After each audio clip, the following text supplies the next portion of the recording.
আমি পান খাইতে পারি না, আমাকে বিমান থেকে নামিয়ে দাও। ও আল্লাহ, আমি বাঁচবো না।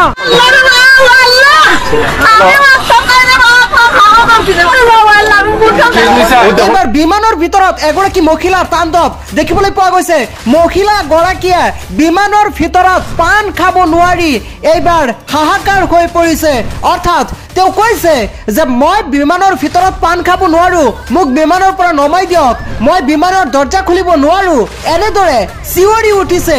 আৰু এইবাৰ সামাজিক মাধ্যমত অতিকৈ ভাইৰেল হৈ পৰিছে এই ভিডিঅ'টি, য'ত দেখিবলৈ পোৱা গৈছে মহিলাগৰাকীক তেওঁৰ পৰিয়ালৰ লোকে বহু বুজনি দিছে, কিন্তু মহিলাগৰাকীয়ে বুজা নাই। সেই সময়তে মহিলাগৰাকীয়ে আৰু তীব্ৰভাৱে কৈছে যে মই পান খাব নোৱাৰো, মোক বিমানৰ পৰা নমাই দিয়া, মই এই বিমানেৰে নাযাওঁ। আৰু বিমান চলন্ত অৱস্থাত মাজ আকাশত এনেদৰে বিমানৰ ভিতৰত চিঞৰি উঠিল বৃদ্ধ মহিলাগৰাকী।